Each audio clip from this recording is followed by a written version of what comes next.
Hello दोस्तों, स्वागत है आपका आपके अपने परिवार प्रशिक्षण क्लासेस पर। आज हम लोग क्या चर्चा करने वाले हैं। आपका यूपीएसआई का एग्ज़ाम नज़दीक आ गया है।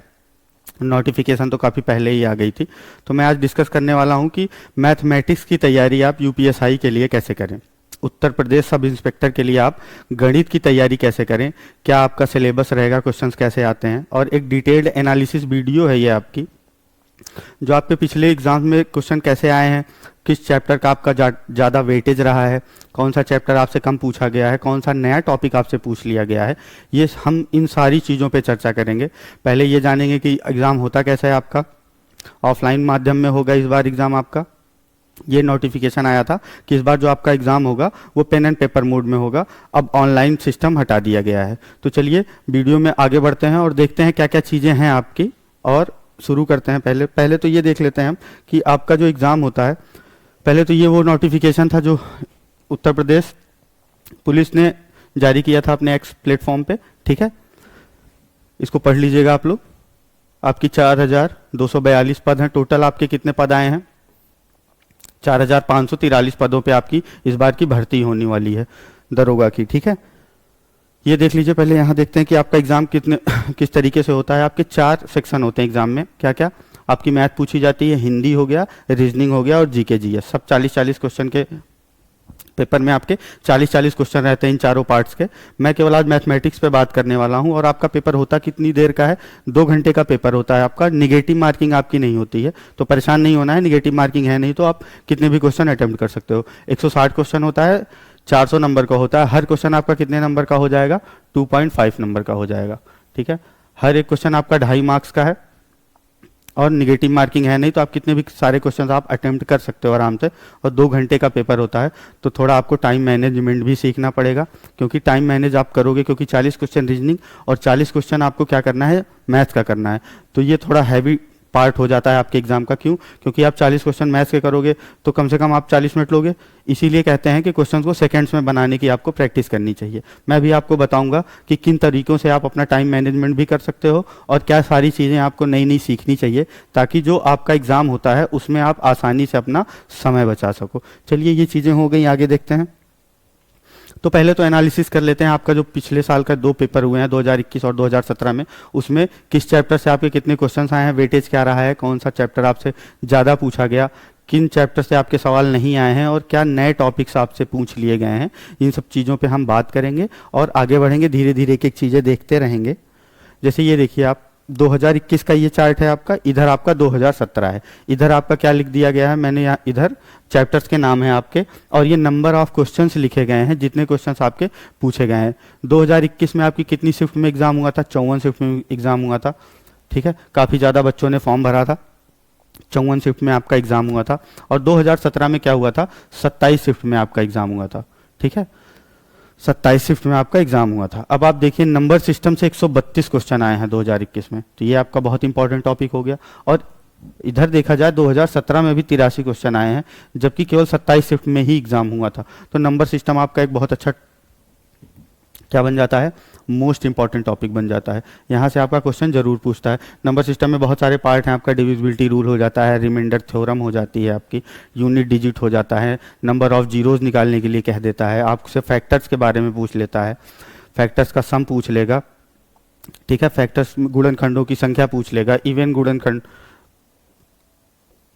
सम गुणनखंड कितने हैं, ऑड गुणनखंड कितने हैं, आपके विषम गुणनखंड कितने हैं। इन सब सारी चीज़ों पे हम तब चर्चा करेंगे जब हम अपना चैप्टर पढ़ेंगे। अभी तो ये देख लेते हैं एपीजीपी। ये आपका आपकी बार का न्यू टॉपिक था। ठीक है, अभी तक कभी नहीं पूछा गया था। ये आपका न्यू टॉपिक था एपीजीपी। हर शिफ्ट में लगभग 1 से 2 क्वेश्चन आए थे। ठीक है, 1 से 2 क्वेश्चन आए थे। 54 शिफ्ट में एग्जाम हुआ था, 106 क्वेश्चन है आपके, तो समझ लीजिए हर शिफ्ट में लगभग 2 क्वेश्चन रहे थे आपके। ठीक है, फिर आपका क्या आ जाता है? LCM HCF 69 question. फिर आपको देखिए, ये सबसे इंपॉर्टेंट टॉपिक है आपका सिंप्लीफिकेशन। ठीक है, ये सिंप्लीफिकेशन से आपसे बहुत सारे क्वेश्चन पूछे गए। सिंप्लीफिकेशन में आपको क्या पूछता है? आपको सिंपल से क्या दे दिए जाते हैं? कैलकुलेशन दे दिए जाते हैं। गुणा करके आप बता दीजिए, आपको भिन्न रहती हैं अलग अलग तरीके से, उनको सॉल्व कर दीजिए। आपका स्क्वायर रूट होता है, क्यूब रूट होता है, इन सब चीज़ों को मिक्स करके आपका क्वेश्चन बनाता है। तो ये आपका सिंप्लीफिकेशन भी बहुत इंपॉर्टेंट टॉपिक है। ठीक है, उसके बाद आपका ये टॉपिक इंपॉर्टेंट कौन सा है? रेशियो एंड प्रोपोर्शन से आपके 96 क्वेश्चन आए थे। आप एक चीज ये देखिए, प्रॉफिट लॉस आपकी बार परसेंटेज का वेटेज कम था, आपका प्रतिशत का वेटेज आपका कम हो गया था आपकी बार, लेकिन आपका प्रॉफिट लॉस का वेटेज आप देखिए 130 क्वेश्चन पूछा गया है आपसे। कितना क्वेश्चन पूछा गया है? 130 क्वेश्चन पूछा गया है आपसे। सोचिए प्रॉफिट लॉस का वेटेज बढ़ गया, यानी अर्थमेटिक का बहुत इंपॉर्टेंस है, बहुत ज़्यादा इंपॉर्टेंस है आपके यूपीएसआई के एग्जाम में। ये सारी चीज़ें हम देखते हुए आगे बढ़ेंगे। फिर आप देख लीजिए मिक्सचर एंड एलिगेशन के आपके 31 क्वेश्चन थे, सिंपल इंटरेस्ट के 62, कंपाउंड इंटरेस्ट के 64, यानी एसआई और सीआई मिला के आपके कितने क्वेश्चन हो गए? 126 क्वेश्चन आ गए। ठीक है, तो ये बहुत इंपॉर्टेंट टॉपिक हो गया आपका। उसके बाद टाइम एंड वर्क, ये तो हमेशा इंपॉर्टेंट ही रहता है। पाइप एंड सिस्टम से क्वेश्चन थे, टाइम एंड स्पीड से आपके 97 क्वेश्चन आए हैं। ये दोनों टॉपिक तो आपके समझ लीजिए सदाबहार टॉपिक है, हर एग्जाम में क्वेश्चन पूछा जाता है, और आपके यूपीएसआई में आप देख ही रहे हो कितने सारे क्वेश्चन पूछे गए। टाइम, स्पीड एंड डिस्टेंस और time and work. Pipe and system इसी से जुड़ा हुआ टॉपिक है, दोनों टॉपिक को एक साथ ही पढ़ते हैं हम लोग। और ये बोट एंड स्ट्रीम, ये भी इसके साथ ही पढ़ते हैं। आप देख लीजिए बोट एंड स्ट्रीम से भी 24 क्वेश्चन आए आपके। ठीक है, और आपका क्या हो गया? पाइप एंड सिस्टम से कितने क्वेश्चन आ गए? आपके पाइप एंड सिस्टम से भी 47 क्वेश्चन हो गए थे। यानी अगर इन दो टॉपिक्स को आप 4 टॉपिक्स को ले लो, ठीक है, ये आप साथ में ही पढ़ते हो। टाइम, स्पीड और डिस्टेंस के साथ हम क्या पढ़ते हैं? बोट एंड स्ट्रीम पढ़ते हैं, और टाइम एंड वर्क के साथ हम क्या पढ़ते हैं? पाइप एंड सिस्टम पढ़ते हैं। ठीक है, मेंसुरेशन 2D एंड 3D क्षेत्रफल निकालने के लिए पूछा जाता है आपसे, सिंपल सिंपल सवाल रहता है। देखिए 66 क्वेश्चन है आपके। Statistics, permutation and combination, probability और आपके सेट थ्योरी से अब की बार क्वेश्चन पूछे ही नहीं गए थे, ये ध्यान देने वाली बात है। ये 4 टॉपिक अब की बार एकदम छोड़ दिया इन्होंने। क्या किया? स्टैटिस्टिक्स और आपका क्रमचय संचय, प्रायिकता और समुच्चय, इनसे आपका तो क्वेश्चन ही नहीं आया। ये 4 टॉपिक इन्होंने हटा दिया। नया टॉपिक एक इंट्रोड्यूस किया था इन्होंने, अभी जो मैंने आपको बताया एपीजीपी। ठीक है, ये आपका नया टॉपिक था। तो ऐसा नहीं है कि जो आपके सिलेबस में लिखा हो सारी चीजें एग्जैक्ट ये लोग वही पूछे, तो हमको थोड़ी थोड़ी जानकारी और चाहिए होती है जो हमसे पूछा जा सकता है। हम उन सब चीज़ों पे भी विचार करेंगे, चर्चा करेंगे और देखेंगे कि आने वाले आपके एग्जाम में क्या चीज़ें आपसे पूछी जा सकती हैं। ठीक है, ये हो गया आपका। अब आप देखिए कि रीजनिंग के जो चैप्टर हैं, जैसे अब की बार क्या हुआ था कि लोग कह रहे थे कि भाई मैथ में ही हमारे रीजनिंग के क्वेश्चन क्यों आ गए, जबकि अभी मैं आपको एक चीज दिखाऊंगा क्यों आ गए, उसका भी जवाब है मेरे पास। अब की बार आपका क्या हुआ था, कुछ चैप्टर्स ऐसे थे जो आपके मैथ के सेक्शन में पूछ लिए गए थे।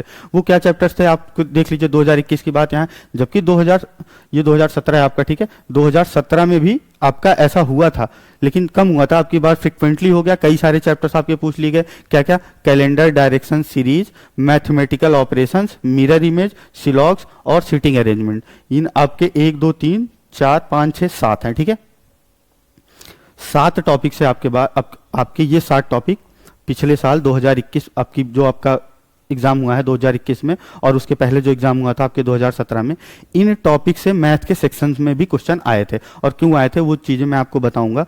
तो ये जो लोग कहते हैं ना कि रीजनिंग के क्वेश्चन कैसे मैथ में पूछे जा सकते हैं, उसका जवाब अभी मैं दूंगा आपको थोड़ी देर में। क्यों? ये देखिए जो यूपीएसआई के स्पेशल टॉपिक्स रहे हैं अब की बार, क्या क्या रहे हैं? एपीजीपी, ठीक है, अब की बार पूछ लिया गया। इन चारों टॉपिक से मैंने अभी बताया कि आपके क्वेश्चन ही नहीं आए थे। ठीक है, इनसे भी क्वेश्चन नहीं आया। परम्यूटेशन कॉम्बिनेशन से, सेट थ्योरी से और स्टैटिस्टिक्स से। ठीक है, तो इन 4 टॉपिक से क्वेश्चन नहीं आया था, लेकिन इसका मतलब ये नहीं है कि आगे क्वेश्चन पूछा नहीं जा सकता है, बिल्कुल पूछा जा सकता है। तो हमारी तैयारी इन चैप्टर्स की भी होनी चाहिए, क्योंकि 2017 में तो पूछा ही था, 2021 में नहीं पूछा तो क्या हो गया, मे बी आपके आने वाले 2025 के एग्जाम में आपसे पूछ ले कोई। आप ये तो कह नहीं सकते हो ना श्योर तरीके से कि हाँ भाई नहीं आया था पिछले साल तो इस बार भी नहीं आएगा, ऐसा तो कुछ हार्ड एंड फास्ट रूल होता नहीं है। ठीक है, आगे देखते हैं। अब बात कर लेते हैं कि आपके जो 40 क्वेश्चन आते हैं उसमें से कितने क्वेश्चन आपके आसान होते हैं, कितने क्वेश्चन मुश्किल होते हैं और कितने क्वेश्चन बहुत ज़्यादा कैलकुलेशन वाले होते हैं। बहुत ज़्यादा मुश्किल सवाल तो कुछ होता नहीं है, बस ये होता है कि आपका अगर कैलकुलेशन ज़्यादा हो गया तो ये लगने लगता है लोगों को कि ये सवाल मुश्किल हो गया हमसे। ठीक है, तो कैलकुलेशन अगर आप अच्छे से करोगे तो कोई सवाल मुश्किल नहीं लगेगा, लेकिन फिर भी एग्जाम है तो थोड़ी बहुत ऊपर नीचे चीज़ें तो होती ही हैं। तो इस चीज पे बेस्ड आपका क्या हो गया, जैसे आपके 20 से 22 जो क्वेश्चन आते हैं वो आपके इजी की कैटेगरी में रहते हैं। ठीक है, इनको कह सकते हैं हम आसान क्वेश्चन है, ज़्यादा कैलकुलेशन नहीं रहती, बेसिक फार्मूलाज पे और बेसिक लॉस पे आपके क्वेश्चन रहते हैं, तो उनको हम इजी मान लेते हैं कि आसान सवाल आपके कितने आते हैं, 20 से 22 आते हैं। फिर हम देखेंगे मॉडरेट क्वेश्चन हमारे कितने आते हैं। ठीक है, तो 6 और 7, ये एवरेज बता रहा हूँ मैं, ऐसा नहीं है कि एकदम एग्जैक्ट ही यही हो, लेकिन पिछले साल के कुछ एग्जाम जो आपके हुए हैं उनका पैटर्न ये रहा है कि ऐसे आपका एक पैटर्न बन गया है। एवरेज की 20-22 क्वेश्चन आपके आसान क्वेश्चन रहेंगे, 6-7-8 क्वेश्चन आपके मॉडरेट रहेंगे, और 3-4 क्वेश्चन आपके क्या रहते हैं जो मुश्किल की कैटेगरी में आते हैं, जिनको बच्चे कहते हैं कि ये क्वेश्चन आपका मुश्किल था, हमसे बना नहीं, या हम बना रहे थे तो हमसे बहुत ज़्यादा टाइम लग गया। सवाल मुश्किल होने के 2 रीज़न होते हैं, एक क्या कि आपकी कैलकुलेशन कमज़ोर है, ठीक है, एक कैलकुलेशन की वजह से सवाल मुश्किल लगता है, और या तो आपको सही तरीका ही नहीं पता है, कोई क्वेश्चन किसी और तरीके से अप्रोच करना था, आपने कोई और नियम लगा दिया, ठीक है। तो अप्रोच की कमी की वजह से हमको क्वेश्चन मुश्किल लगते हैं। किसकी कमी की वजह से? अप्रोच की कमी की वजह से हमको क्वेश्चन मुश्किल लगता है, ठीक है। तो ये चीज़ें आप ध्यान में रखिएगा, क्या क्या कि कैलकुलेशन अगर आप अच्छे से करोगे तो बहुत सारे क्वेश्चन इजी हो जाते हैं। ऐसा कोई बहुत परेशान होने की बात नहीं है कि आपके 3 से 4 क्वेश्चन इतने मुश्किल आएंगे कि आप कर ही नहीं पाओगे, नहीं, ऐसा नहीं है। बस ये है कि माना जाता है ऐसा कि क्वेश्चन मुश्किल हो गया, क्यों? कैलकुलेशन की वजह से, या कोई जो आपका अप्रोच था कुछ किसी और तरीके से आपको क्वेश्चन करना था और आपने शुरू ही किसी और तरीके से कर दिया, ठीक है। तो इन सब बातों पे आप थोड़ा गौर करिएगा, ध्यान दीजिएगा कि आप ऐसा क्या कर सकते हैं कि ये जो मुश्किल पार्ट होता है आपके, ये मॉडरेट पार्ट और ये मुश्किल पार्ट, इन टॉपिक्स के क्वेश्चन को भी आप आसानी से कर सको। वैसी अप्रोच हम लोग रखेंगे अपनी पढ़ाई में ताकि हम ज़्यादा से ज़्यादा क्वेश्चन अटेम्प्ट कर पाएँ, ठीक है। चलिए आगे देखते हैं। ये देखिए जो मैं अभी आपसे कह रहा था कि जो रीजनिंग का पार्ट आपका मैथ में कैसे पूछा जा सकता है, जो आपका ऑफिशियल वेबसाइट पे जो आपका ये आता है नोटिफिकेशन आया था, ठीक है, नोटिफिकेशन में आप देख लीजिए ये मैथ का आपका वो दिया गया है, सिलेबस पूरा दिया गया है, ठीक है। मैथ की सिलेबस में ही ये लिखा गया है क्या कि मानसिक योग्यता परीक्षा इसी में ऐड है, क्यों? क्योंकि आप देखिए ये का है, ये खा है। अब खा में आपसे क्या क्या है, अब देख लीजिए शब्द रचना परीक्षण, संकेत संबंध विश्लेषण, ठीक है, आंशिक समरूपता, आपका दिशा ज्ञान परीक्षण, ये सब इतने टॉपिक्स जो हैं आपके ये रीजनिंग के हैं, जो आपके मैथ के सेक्शन में इन्होंने पहले से ही डाले हुए हैं।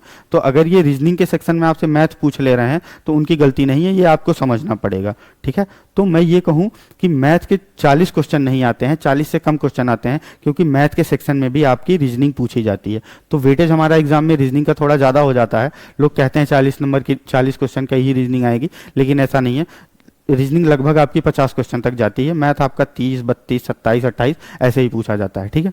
अभी मैं डिस्कस भी करूंगा 2, 4, 10 टॉपिक आपके ऐसे हैं, 10 टॉपिक अगर आप पूरे मैथ में 10 टॉपिक भी कर लेते हो तो 27, 28, 30 जो भी क्वेश्चन आपका मैथ में पूछा जाता है उसमें से 22, 23 तो आप शॉर्ट कर लोगे, अगर वो आपका 10 से 11 टॉपिक आपका अच्छे से तैयार है, ठीक है। तो चलिए आगे देखते हैं, अभी बात करेंगे उसके बारे में हम लोग। अब आप देखिए ये आपका सिलेबस है मैथ्स का, ठीक है। क्या क्या आता है आपसे, एलसीएम हो गया, एलसीएम एचसीएफ, सिंप्लीफिकेशन, ये बताया दोनों टॉपिक इंपॉर्टेंट है। ये आपका सिंप्लीफिकेशन में आ जाता है वर्ग, वर्गमूल, घनमूल, घन, ठीक है। फिर घातांक करणी, ये सब सिंप्लीफिकेशन के टॉपिक हैं, जो अभी मैं आपको बता रहा था कि सिंप्लीफिकेशन के 130 या 131 क्वेश्चन पूछे गए थे। क्या क्या सिंप्लीफिकेशन, ठीक है, वर्ग, वर्गमूल, घन, घनमूल, घातांक और करणी। फिर आपका एवरेज हो जाता है, ratio, proportion, partnership, percentage, profit loss, discount और एलिगेशन। फिर इधर देख लेते हैं क्या क्या, पाइप एंड टंकी, पाइप और टंकी, चाल, समय, दूरी, रेलगाड़ी पर आधारित प्रश्न, ठीक है, ये तो वही है, टाइम एंड डिस्टेंस का टॉपिक है आपका। नाव और धारा, ये भी टाइम एंड डिस्टेंस का टॉपिक है। साधारण ब्याज, चक्रवृद्धि ब्याज, क्षेत्रफल तथा परिमाप। मैंने अभी आपको बताया जब मेंसुरेशन लिख रहा था मैं, क्या कि क्षेत्रफल और परिमाप तथा आयतन और पृष्ठ क्षेत्रफल पे ही क्वेश्चन आते हैं, लेकिन बहुत ज़्यादा आपको परेशान होने की जरूरत नहीं है। ये सेक्शन आपका बहुत कम पूछा जाता है, 1 से 2 क्वेश्चन आपके आएंगे, ज़्यादा से ज़्यादा आएंगे तो, ठीक है। तो और ये आपका परम्यूटेशन कॉम्बिनेशन हो गया, प्रायिकता हो गई और सारणी हो गया, टेबल हो गया, ठीक है। अब की बार तो क्रमचय, संचय और प्रायिकता से क्वेश्चन पूछा नहीं गया था, लेकिन ऐसा जरूरी नहीं है कि आपके आने वाले एग्जाम में भी ना पूछा जाए। आपके सिलेबस का टॉपिक है तो आप अच्छे से ही पढ़ेंगे, क्योंकि अगर एग्जाम में क्वेश्चन आ गया और आप पढ़ के ही नहीं गए तो आसान से क्वेश्चन आते हैं, बहुत मुश्किल क्वेश्चन होते नहीं है। तो इतना परेशान होने की जरूरत नहीं है, हम पढ़ के जाएंगे, हमारी तैयारी फुल प्रूफ होनी चाहिए, ठीक है। चलिए देखते हैं। अब आप ये देखिए कि जो हाई अलर्ट टॉपिक मैं ये कह रहा हूँ कि ये जो अभी मैं आपसे कह रहा था कि कुछ 10-11 टॉपिक मैं आपको बताऊंगा जो आपके बहुत ज़्यादा इंपॉर्टेंट है। सबसे पहले इसको तो आपको पूरा करना ही करना है, ठीक है। फिर आपके लिए कुछ क्वेश्चंस भी है जो आपके प्रीवियस ईयर एग्जाम में पूछे गए हैं वो भी अभी मैं आपको सॉल्व कराऊंगा। देखिएगा, आपको थोड़ा आइडिया मिलेगा कि कैसे क्वेश्चंस आपके पूछे जाते हैं आपके एग्जाम में। ठीक है, नंबर सिस्टम सबसे पहले क्या है आपका नंबर सिस्टम। नंबर सिस्टम के कुछ टॉपिक हैं आपके, क्या क्या मैंने अभी बता ही रखा था आपको। यूनिट डिजिट हो गया, फैक्टर हो गया, remainder theorem, number of zero, classification of number और डिविजिबिलिटी रूल। मैंने ये सारी चीजें आपको पहले भी डिस्कस की हैं। ये इतने टॉपिक से पूछता है और बहुत इंपॉर्टेंट टॉपिक है ये आपका नंबर सिस्टम। नंबर सिस्टम तो आप छोड़ ही नहीं सकते, ठीक है, क्योंकि बहुत ज्यादा क्वेश्चन आते हैं। ये इतने ही टॉपिक हैं, इसके 4-5-6 टॉपिक हैं और आसान टॉपिक है, ऐसा नहीं है कि बहुत मुश्किल है, लेकिन थोड़ा ध्यान से करने की जरूरत होती है हमको डिविजिबिलिटी रूल अच्छे से पता होना चाहिए, हमको नंबर ऑफ जीरोज निकालने का तरीका अच्छे से पता होना चाहिए, यूनिट डिजिट हो गया आपका, फैक्टर हो गया, ये सब सारी चीजें नंबर सिस्टम में आती हैं और नंबर सिस्टम आपका एक बहुत ज्यादा इंपॉर्टेंट टॉपिक हो गया। ट्रेंडिंग टॉपिक इस बार क्या था आपका 2021 का, वही एपीजीपी जो मैंने आपसे डिस्कस कर दिया पहले ही। एपीजीपी बहुत सारे क्वेश्चन पूछे गए। फिर आपका टॉपिक आता है एवरेज। एवरेज हो जाएगा आपका रेशियो, प्रोपोर्शन और एज, ये 3 टॉपिक और हो गए आपके। ठीक है, एज, ये 3 टॉपिक आप अच्छे से करोगे। कौन कौन से? रेशियो, प्रोपोर्शन, एवरेज और एज। एवरेज और एज एक ही चीज हो गई। एज के क्वेश्चन भी एवरेज में ही आप मान के चलो, दोनों टॉपिक हम लोग एक साथ ही करेंगे, अलग अलग चैप्टर नहीं पढ़ेंगे। ठीक है, फिर आपका क्या आ जाता है? Partnership, percentage. ठीक है, परसेंटेज बहुत इंपॉर्टेंट है, पार्टनरशिप भी बहुत इंपॉर्टेंट है आपका। इन सब सारे ये सब टॉपिक ऐसे हैं जिनको आपको सबसे प्रायोरिटी बेसिस पे करना है। ठीक है, फिर आपका क्या आ जाता है? प्रॉफिट लॉस आ जाता है। और मैंने बताया भी है किस तरीके के क्वेश्चन आपके पूछे जाते हैं। आप थोड़ा पॉज कर दीजिएगा वीडियो और एक एक चीज आप लिख भी लीजिएगा। ठीक है, एक एक चीज आप लिख भी लीजिएगा कि कहाँ से कैसे क्वेश्चंस बनते हैं आपके। देखिए, जैसे साझेदारी में क्या बनता है आपका कि कुछ समय के बाद शामिल करें, बाहर पर आधारित कोई आदमी आ रहा है, पार्टनरशिप कर रहा है, कुछ समय के बाद आ रहा है, और कोई पहले से ही वापस चला जा रहा है, कुछ पैसा लेके अपना निकल जा रहा है, तो प्रॉफिट आपका किस रेशियो में बटेगा, या नुकसान होगा तो किस रेशियो में होगा। इन सब तरीके के क्वेश्चन आते हैं, तो वो सब मैंने लिख रखे हैं, आप ध्यान से देख लीजिएगा एक एक चीजें। ठीक है, फिर आपका ये हो गया डिस्काउंट। ठीक है, डिस्काउंट हो गया। फिर mixture and allegation. Mixture and allegation भी आपका एक अच्छा टॉपिक हो जाता है, यहाँ से बहुत सारे क्वेश्चन बनते हैं, ये भी आप ध्यान से करेंगे। मिक्सचर एंड एलिगेशन हो गया। फिर आपका SICI हो जाता है। ठीक है, सिंपल इंटरेस्ट और compound interest. Time and work, time and distance, pipe and system और बोट एंड स्ट्रीम। और आपका जो 10 वगैरह पे आधारित क्वेश्चन होते हैं, ये बहुत इंपॉर्टेंट है। ठीक है, ये 5 टॉपिक आप अच्छे से करोगे, बढ़िया से आपका एग्जाम हो जाएगा। फिर ये कुछ टॉपिक ऐसे लिख दिए हैं मैंने, 2D 3D स्टैटिक्स, ये जो आया नहीं था। DI पूछी जाती है आपसे। ठीक है, DI आसान सी DI होती है, बस उसमें जो डाटा दिया गया होता है उसको आपको अच्छे से देखना है, क्या पूछ रहा है, उस हिसाब से हम अपना क्वेश्चन अप्रोच करते हैं। ठीक है, जो क्वेश्चन में पूछा गया है उसका डाटा निकालना, टेबल से देखना, वही सबसे मुश्किल पार्ट होता है। DI में आपको एक पिक्चर दे दिया गया रहेगा और पिक्चर पे आप अच्छे से ध्यान से देखोगे तभी आपसे क्वेश्चन होगा, नहीं तो मुश्किल हो जाएगा। डाटा आप सही सही से देखना। ठीक है, आगे देखते हैं। अब ये हो गया हमारा, देखिए मैं अभी आपसे बोला कि कुछ क्वेश्चन कराऊंगा, ये आपका 2017 में आया हुआ सवाल है। ठीक है, देखते हैं क्वेश्चन आपका क्या कह रहा है। क्वेश्चन का सॉल्यूशन क्या है आपके, कह रहा है कि ABC की आयु का योग क्या है? 90 वर्ष है। 10 वर्ष पहले उनकी आयु का अनुपात क्या था? 1:2:3 था। ठीक है, 10 वर्ष पहले उनकी आयु में अनुपात दे दिया गया है हमको, क्या दे दिया गया है? 1:2:3। और उनकी जो वर्तमान आयु का योग है ये क्या है हमारा? 90 वर्ष है। अब आपसे पूछ क्या लिया है? C की वर्तमान आयु बता दीजिए। C की वर्तमान आयु बतानी है। पहले आइए देखते हैं क्वेश्चन हमारा क्या कह रहा है और एक एक चीजें लिखते हैं। कह रहा है A, B और C की आयु का योग कितना है? अगर एज का सम करें हम, किसके किसके एज का सम करेंगे हम? A, B और C का। ABC के एज का सम हमको क्या कह रहा है कि 90 ईयर है। ठीक है, फिर अब कह दे रहा है कि 10 वर्ष पहले, अगर 10 वर्ष पहले की बात करोगे आप, 10 ईयर बिफोर की बात करोगे आप, तो ये अनुपात दिया है आपका, इसको हम ऐसे मान सकते हैं x 2x और 3x मान सकते हैं कि A है, ये आपका B है और ये आपका C हो गया। 10 साल पहले आपका क्या था? A था, B था, C था, उनका रेशियो दिया था 1:2:3 दिया था। मैंने उसको क्या मान लिया? x, 2x, 3x, हम ऐसा मान सकते हैं। अब आपसे अगर 10 साल पहले की बात की जा रही है तो सबकी एज आपकी 10 साल कम रही होगी। A की एज भी 10 साल कम रही होगी, B की एज भी 10 साल कम रही होगी, C की एज भी 10 साल कम रही होगी। तो अगर हम 10 साल पहले उनके आयु का योग निकालेंगे, एज का सम निकालेंगे, तो हम कितना घटाएंगे? 30 घटाएंगे, क्योंकि A, B, C तीनों 10-10 साल छोटे रहे होंगे।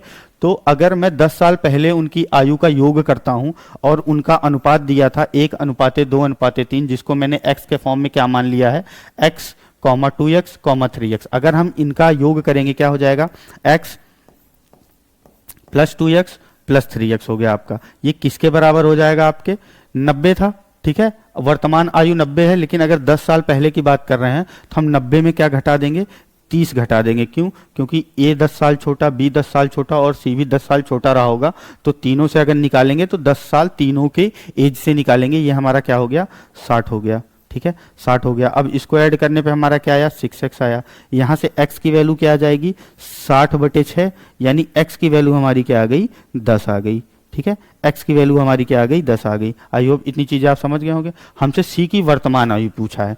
यहां 3x क्या है आपका, x की वैल्यू रखोगे 10, यहां से क्या आ जाएगा, 30 साल आ जाएगा। लेकिन ये वर्तमान आयु थोड़ी है, ये तो आपके 10 साल पहले की आयु है। ये कह रहा है ना क्वेश्चन में 10 वर्ष पहले उनकी आयु का अनुपात इतना था, यानी 10 वर्ष पहले अगर सी 30 साल का था तो अभी वर्तमान में वो कितना होगा। अगर 30 साल में हम 10 जोड़ दें, 30 + 10, तो ये इसकी क्या आ जाएगी, प्रेजेंट एज आ जाएगी। प्रेजेंट एज हो कितनी जाएगी, 40 साल, ठीक है। 40 साल उसकी क्या हो गई, वर्तमान आयु हो गई। आई होप ये चीज आप समझ गए होंगे। चलिए, आसान सा क्वेश्चन था, एज रिलेटेड क्वेश्चन। मैंने अभी आपको बताया एवरेज और एज आपका इंपॉर्टेंट टॉपिक है, 2017 में पूछा गया सवाल है। ऐसे ही सवाल पूछे जाते हैं। एक और देख लीजिए आप, 5-6 सवाल लाया हूं मैं आपके लिए, ताकि आपको आइडिया लग जाए कि आपके एग्जाम में कैसे क्वेश्चंस आते हैं और मैं कैसे पढ़ाऊंगा, क्या अप्रोच होगी मेरी, थोड़ा बहुत आइडिया आपको उससे ये भी लग जाएगा। अब देखिए, ये आपका एपीजीपी का क्वेश्चन था, जो कि आपका पहली बार पूछा गया था। 2021 का क्वेश्चन है ये, क्या 2021 का क्वेश्चन है, ठीक है। 2021 में पूछा गया क्वेश्चन है, यदि पहला पद हमारा 125 है और सार्व अनुपात, इसको कॉमन रेशियो कहते हैं, ठीक है, कॉमन रेशियो हमारा 2/5 है, तो गुणोत्तर श्रेणी का चौथा पद क्या होगा। आप एक चीज पहले ये जान लीजिए, एपी और जीपी में अंतर क्या होता है। जब हम अर्थमेटिक प्रोग्रेशन बनाते हैं और हम ज्योमेट्रिकल प्रोग्रेशन बनाते हैं, ठीक है, गुणोत्तर श्रेणी कहते हैं इसको, जीपी को। अर्थमेटिक प्रोग्रेशन में हम क्या करते हैं, कोई एक फिक्स नंबर लेंगे, उसको या तो ऐड करेंगे नेक्स्ट नंबर में। जैसे मैंने 1 मान लिया, 1 से 3 पे गया, 3 से 5 पे गया, 5 से 7 पे गया। मैं क्या कर रहा हूं, हर नंबर में 2 ऐड कर रहा हूं। या तो आप ऐड करके आगे बढ़ोगे या तो आप माइनस कर लो। 1 में आप -2 करोगे, -1, -2, फिर -2, यानी हम माइनस करके हम पीछे जा सकते हैं, ऐड करके हम आगे जा सकते हैं। हम अगर लगातार सेम नंबर को ऐड या माइनस करेंगे तो जो हमको नंबर्स मिलते जाएंगे उनको हम क्या कहते हैं, सीरीज हो, वो क्या हो जाती है आपकी अर्थमेटिक प्रोग्रेशन में हो जाती है। ऐड करने या माइनस करने पे आता है ये, ठीक है। और आपकी जो ज्योमेट्रिकल प्रोग्रेशन बनती है 21 पे बनती है, या तो आप मल्टीप्लाई कर रहे हो या तो आप डिवाइड कर रहे हो, ये आप ध्यान में रखिएगा, ठीक है। अर्थमेटिक प्रोग्रेशन कैसे बनता है, या तो जोड़ने पे सेम नंबर को या तो घटाने पे, और ज्योमेट्रिकल प्रोग्रेशन आपका कैसे बनता है, या तो गुणा करने पे या तो भाग करने पे, सेम नंबर का गुणा, ठीक है। आपका नंबर क्या होगा, सेम होगा। जिसको हम ऐड कर रहे हैं और माइनस कर रहे हैं तो एपी बनता है वहां, और अगर हम उसको गुणा कर रहे हैं नंबर में या भाग दे रहे हैं तो वहां क्या बनता है, आपका जीपी बनता है, ज्योमेट्रिकल प्रोग्रेशन बनता है। अब ऐसे किसी जीपी की बात की गई है जिसका पहला पद, ए मानते हैं हम पहले टर्म को, 125 दे दिया गया हमको, कोई पहला पद हमारा 125 था और सार्व अनुपात या कॉमन रेशियो या वही ये सेम नंबर आपका क्या है, इसको हम आर मानते हैं, वो हमारा क्या है, 2/5 है। अब हमसे कह रहा है तो गुणोत्तर श्रेणी का, तो इस गुणोत्तर श्रेणी का आप हमको चौथा पद बता दीजिए। चौथा पद बताना है हमको। अगर हमको यंथ टर्म लिखना हो किसी भी ज्योमेट्रिकल प्रोग्रेशन का, कोई गुणोत्तर श्रेणी लिख दी गई है और आपसे ये पूछ लिया गया है कि उस गुणोत्तर श्रेणी का हमको यनवा पद बता दीजिए आप, तो यनवा पद निकालने का एक सीधा और सिंपल सा फॉर्मूला होता है, एन लिखते हैं। ये क्या हो जाता है, ए इंटू आर, जो आपका कॉमन रेशियो था, इसकी पावर क्या हो जाती है आपकी n-1, ठीक है। इसकी पावर क्या हो गई आपकी n-1। हमको क्या निकालना है, हमको चौथा पद निकालना है, यानी n की जगह हम क्या रखेंगे, 4 रखेंगे। ए इंटू आर और r की पावर n-1 यानी 3 हो जाएगा, r की क्यूब हो गया। a की वैल्यू क्या है हमारी, a की वैल्यू हमारी क्या है 125 है, 125 रख दो आप, a की जगह क्या रखोगे आप 125 रख दोगे। ठीक है, इतना आपको समझ में आ रहा है। ठीक है, परेशान नहीं होना है, देखते रहिए एक एक चीज हम क्या क्या कर रहे हैं, देखते रहिए शांति से। a की वैल्यू हमने रखी 125, अब r की वैल्यू रखनी है हमको, r की वैल्यू क्या हो जाएगी 2/5, लेकिन 2/5 थोड़ी है, 2/5 की पावर क्या लिखना है हमको 3 लिखना है। अब आप ब्रैकेट ओपन कर लो, ये क्या हो जाएगा आपका 125 मल्टीप्लाइड बाई कितना हो जाएगा 2 दूना 4 दूना 8, 2 की पावर 2 का क्यूब और 5 का क्यूब, ये ऐसे हो जाएगा। देख लीजिए इधर, जिसको नहीं समझ में आ रहा है ब्रैकेट ओपन करना, मैं इधर बता दे रहा हूं, ये कैसे हो जाएगा 2 की पावर 3 और 5 की पावर 3। यहां आप कैसे लिखोगे 2 की पावर 3 है ये, और क्या है आपका 5 की पावर 3 है। ये आपका क्या हो जाएगा 2 गुड़े 2 गुड़े 2, और नीचे क्या हो जाएगा आपका 5 गुड़े 5 गुड़े 5। ठीक है, और अगर आप 2 गुड़े 2 गुड़े 2 लिख रहे हो तो 2 दूना 4 दूना 8 हो जाता है आपका, और 5 गुड़ा 5 गुड़ा 5 क्या हो जाता है 5 गुड़े 5 25, 25 में 5 से आप गुड़ा कर दिए, आप क्या क्या आ गया 125, 125 से 125 काट दीजिए आप, बचा कितना 8 बचा। यानी इस गुणोत्तर श्रेणी का, जिसके बारे में ये कहा गया था कि पहला पद हमारा 125 है और जो हमारा कॉमन रेशियो है वो 2/5 है, इसका चौथा पद क्या हो जाएगा 8 हो जाएगा। यही हमसे पूछा था।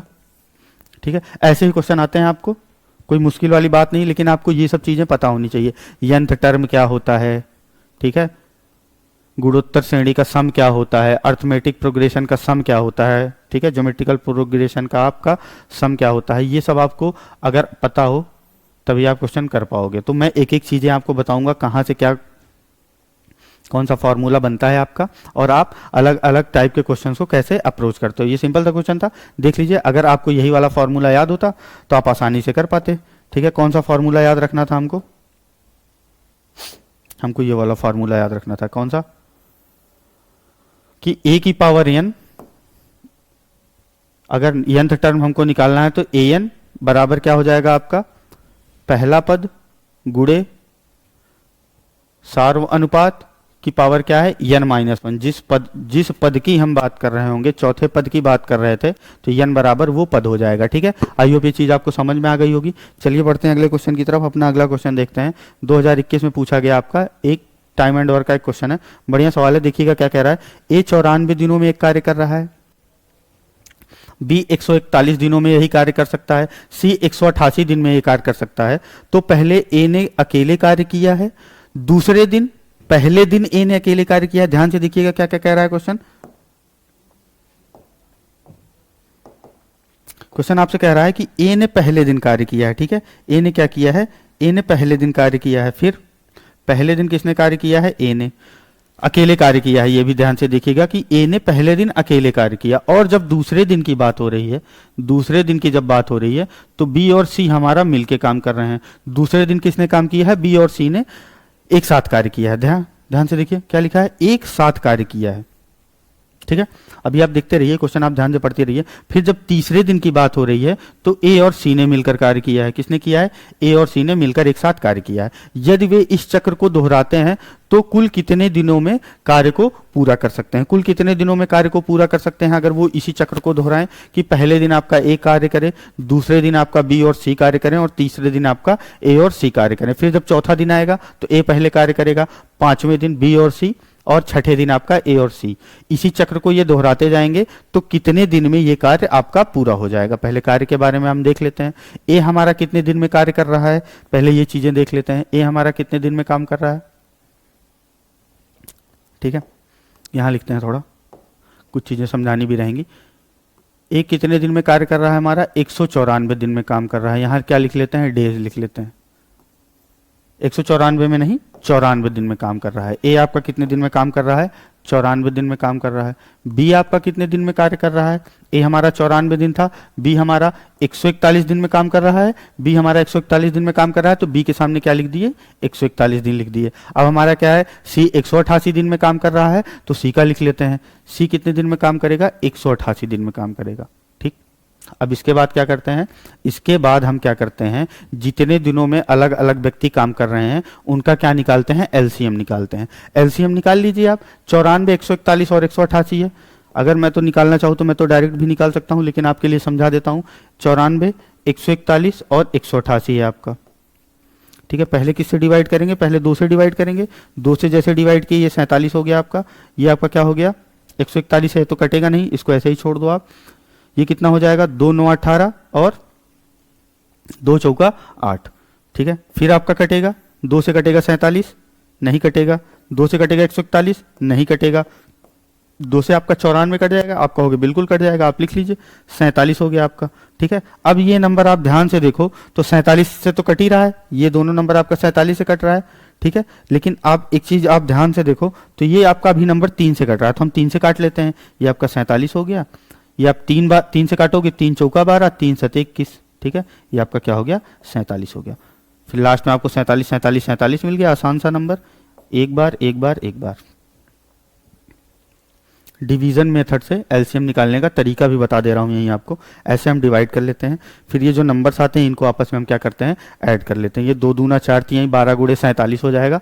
12 गुणे 47 होता कितना है आपका, यहीं आप लिख लो अगर नहीं निकाल पा रहे हो। 12 गुणे 47, 12 सत्ते 84 का 4, हासिल कितना मिल गया, 8 मिल गया। 12 चौका 48 8 56, ये आपको कितना मिल गया 564, ठीक है। 12 सत्ते 84 का 4, हासिल बचा था क्या आपका 8, 12 चौक 48 8 56, यानी कितना काम, मतलब एलसीएम हमारा कितना आ गया 564 आ गया। या आपका 12 गुणे 47 भी लिख सकते हो आप, ठीक है। आपको जो भी लिखना हो आप लिख लो, ठीक है। 564, मैं बता रहा हूं क्यों मैं ये कह रहा हूं कि आप दोनों में कुछ भी लिख सकते हो। यहां मैं लिख रहा हूं क्या, इफिशियंसी या क्षमता, इफिशियंसी या क्षमता लिख रहा हूं। क्यों लिख रहा हूं, अब आपका जो ये एलसीएम आता है ना, मैंने क्या बताया, जितने भी दिन अलग अलग व्यक्तियों ने काम किया है उसका हम क्या निकाल लेते हैं, एलसीएम निकाल लेते हैं। एलसीएम हमने निकाल लिया, एलसीएम हमारा आया कितना 564 आया। यही जो 564 आपका एलसीएम आता है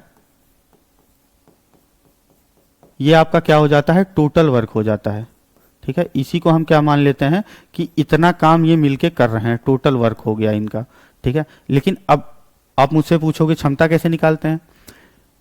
ये जो एलसीएम आया है टोटल वर्क में, अगर मैं ए की क्षमता निकालना चाहूं, बी की क्षमता निकालना चाहूं और सी की क्षमता निकालना चाहूं तो मैं क्या करूंगा, एक फॉर्मूला होता है आपका, अगर आप कहीं वर्क करोगे, ठीक है, यहां लिख दे रहा हूं आपका, कार्य बराबर क्या होता है आपका, दिन, जितने दिन तक काम किया गया है, मल्टीप्लाइड बाई क्षमता। कितनी क्षमता थी, एक व्यक्ति है तो एक व्यक्ति की क्षमता लिखेंगे, 2 व्यक्ति हैं तो 2 व्यक्ति की क्षमताओं को जोड़ के लिखेंगे, और 3 व्यक्ति हैं तो 3 व्यक्ति की क्षमता जोड़ देंगे, ठीक है। कार्य बराबर दिन गुणे क्षमता होता है, लेकिन यहां कार्य आ गया है, दिन तो आपको पहले से पता था, यानी अगर हमको क्षमता निकालनी है तो हमको कार्य में दिन से डिवाइड करना पड़ेगा। 564 में आप 4 से 9 से डिवाइड करोगे, कितना हो जाएगा आपका 9 5 45। इसीलिए मैं कह रहा था आप 12 गुणे 47 अगर छोड़ देते, जैसे रफ वर्क के लिए मैं दिखा रहा हूं, अगर आप यहाँ 564 ना करते, 12 गुणे 47 छोड़ देते, तो अगर आप 94 से इसमें डिवाइड करते एक बार, ठीक है। 12 गुणे 47 जो आपका आ रहा था, 2 दूना 4 3, 12 गुणे 47, 12 गुणे 47 ही तो आपका 564 आया एलसीएम। मैं क्या कहता, आप 12 गुणे 47 ही छोड़ देते, आपको गुणा करने की जरूरत नहीं थी, क्योंकि 564 में आप 94 से डिवाइड करने में थोड़ा झिझकोगे। लेकिन अगर 12 गुणे 47 लिखा है बटे 94 लिखोगे, सीधे सीधे दिखेगा कि 47 दूना 94 होता है आपका, ये 2 छंग 12 हो जाएगा, यानी इसकी इफिशियंसी कितनी आ गई, 6 आ गई, ठीक है, 6 आ गई। अब आप देखिए, अगर आपको क्या करना था, अब आप किसकी इफिशियंसी निकाले, ए की इफिशियंसी कितनी आ गई, ए की इफिशियंसी हमारी आ गई 6, ठीक है। अब हमको क्या करना था, अब हमको 141 की इफिशियंसी चाहिए, यानी बी की इफिशियंसी चाहिए, ठीक है, कि बी ने अगर 141 दिन काम किया है आपका, तो बी की क्षमता क्या हो जाएगी, टोटल वर्क 12 गुणे 47 में बी के दिनों की संख्या से भाग दे दें, 141। ध्यान से देखो 3 बार जाएगा ये, यानी 3 चौका 12 आ गया, ये आपका ये 4 आ गया, यानी बी की इफिशियंसी आपकी कितनी हो गई, 4 हो गई। बी की इफिशियंसी कितनी हो गई, 4 हो गई। अब इसी तरीके से अगर आपको सी की क्षमता निकालनी है, ये क्या हो जाएगा, सी की क्षमता 188 से भाग देना है, किस में भाग देना है, 12 गुणे 47, टोटल वर्क में। इतनी देर से क्या बोल रहा हूँ, टोटल वर्क में भाग देना है। 564 मैं नहीं लिख रहा हूँ, क्यों नहीं लिख रहा हूँ, अपना कैलकुलेशन आसान बनाने के लिए, ठीक है। यही सब चीजें आपको सीखनी है ताकि आप एग्जाम में अच्छे से क्वेश्चन को कम समय में कर पाओ। अगर आप 564 लिख देते अभी आपको डिवाइड करने में समस्या होती, ठीक है। 12 गुणे 47 किससे, 188 से। आप ध्यान से देखो, ये 4 बार कट जाएगा। 4 7 28 होता है आपका 8, 2 हासिल, 4 चौक 16, 2 18, 4 बार कट गया। ये 4 तिहाई 12 हो गया आपका। ये आपका क्या आ गई, इफिशियंसी 3 आ गई। आई होप ये इतनी चीजें आप समझ गए, ठीक है। अब ये एलसीएम वाला पार्ट मैं थोड़ा मिटा रहा हूं क्योंकि कैलकुलेशन करना होगा हमको और सारी चीजों का। अब आप देखिए, अब आप पहले ये देख लीजिए कि ये जो पहली साइकिल की बात कर रहा था आपसे कि पहले दिन ए कार्य कर रहा था, दूसरे दिन आपका बी और सी कार्य कर रहा था, तीसरे दिन आपका ए और सी मिलकर कार्य कर रहे थे, तो एक चक्र बन रहा था आपका। वही कह रहा था यदि वे इस चक्र को दोहराते हैं, पहले चक्र में देख लेते हैं काम कितना हो रहा है। पहले दिन ए अकेले काम कर रहा है, ए की क्षमता क्या है 6, और अगर 6 एक दिन काम किया है तो टोटल काम कितना किया उसने, 6 काम किया। मैं साइकिल की बात कर रहा हूं, जो चक्र की बात कर रहे हैं, एक चक्र में आपका काम कितना हो रहा है, ठीक है। पहले दिन ए काम किया है, ए ने अकेले काम किया है। ए की इफिशियंसी क्या होती है, और इफिशियंसी यानी क्षमता के बारे में आप एक चीज ये जान लीजिए, जिस व्यक्ति की यानी ए की क्षमता आपकी 6 थी तो वो एक दिन में 6 काम करेगा। बी की इफिशियंसी आपकी 4 है तो बी एक दिन में 4 काम करेगा। सी की इफिशियंसी आपकी 3 है तो सी एक दिन में आपका 3 काम करेगा। समझ रहे हो आप बात। क्षमता का मतलब कि वो पर्टिकुलर आदमी एक दिन में कितना काम कर सकता है, उसी को उसकी क्या कहते हैं, क्षमता कहते हैं या इफिशियंसी कहते हैं। क्षमता बराबर क्या होता है, एक दिन में किसी भी व्यक्ति द्वारा किया गया कार्य। आप मेरी बात समझ पाए। पहले दिन ए ने काम किया, क्वेश्चन पे लौटते हैं। पहले दिन ए ने काम किया, दूसरे दिन बी और सी ने काम किया, बी और सी ने काम किया। बी की इफिशियंसी कितनी है, 4 है। सी की इफिशियंसी कितनी है, 3 है। यानी 4 और 3 दो क्षमताएं हैं और दोनों मिलके काम कर रहे हैं। यानी दूसरे दिन कितना काम होगा, 7 काम होगा, क्योंकि भाई बी भी अपना 4 काम करेगा, सी भी अपना 3 काम करेगा, तो मिलके कितना काम कर देंगे, 7 काम कर देंगे। अब जब हम तीसरे दिन की बात कर रहे हैं, तीसरे दिन की बात क्या है कि ए और सी मिलकर कार्य कर रहे हैं, ठीक है। ए और सी अगर मिलकर कार्य कर रहे हैं तो ए की क्षमता आपकी कितनी है, 6 है। सी की क्षमता आपकी कितनी है, 3 है। यानी 6 3 9, 9 काम हो गया आपका, ठीक है। आई होप इतना आप समझ गए होंगे। एक साइकिल में ए ने पहले दिन काम किया, बी और सी ने, और तीसरे दिन ए और सी ने। यानी कितना काम हो गया आपका एक दिन में, एक साइकिल में, एक दिन में नहीं, एक चक्र में कितना काम हो गया, 9 7 16 6 22। यानी 3 दिन की साइकिल है आपकी, ये ध्यान दीजिएगा। पहले दिन ए ने काम किया है, दूसरे दिन बी और सी ने काम किया है, तीसरे दिन ए और सी ने काम किया है। यानी एक साइकिल में आपके 3 दिन है, और एक साइकिल में आपका कितना काम हो रहा है, 22 काम हो रहा है। यानी 3 दिन में आपका 22 काम हो जा रहा है। अब हम 564 में अगर 22 से भाग देते हैं तो हमको क्या पता चल जाएगी, नंबर ऑफ साइकिल पता चल जाएगा, नंबर ऑफ साइकिल पता चल जाएगा। यानी चक्र की संख्या पता चल जाएगी। 22 से भाग करो, 22 दूना 44 हो जाएगा आपका। 22 दूना 44, बचा कितना आपका, इधर भाग दे लो आप। हमको शेषफल पता करना है, कार्य पूरा पूरा हो जा रहा है कि कुछ कार्य बच भी जा रहा है। 22 से आप भाग दोगे, 22 दूना 44 जाएगा ये, ठीक है। 22 दूना 44 गया, बचा कितना आपका 12, और ये आपका क्या हो गया 24 हो गया। 22 पंचे कितना हो जाता है, 110 हो जाता है, 110। यानी शेषफल आपका क्या बच गया, 14 बच गया। यानी 14 काम बच गया है, ठीक है, 14 काम बच गया है।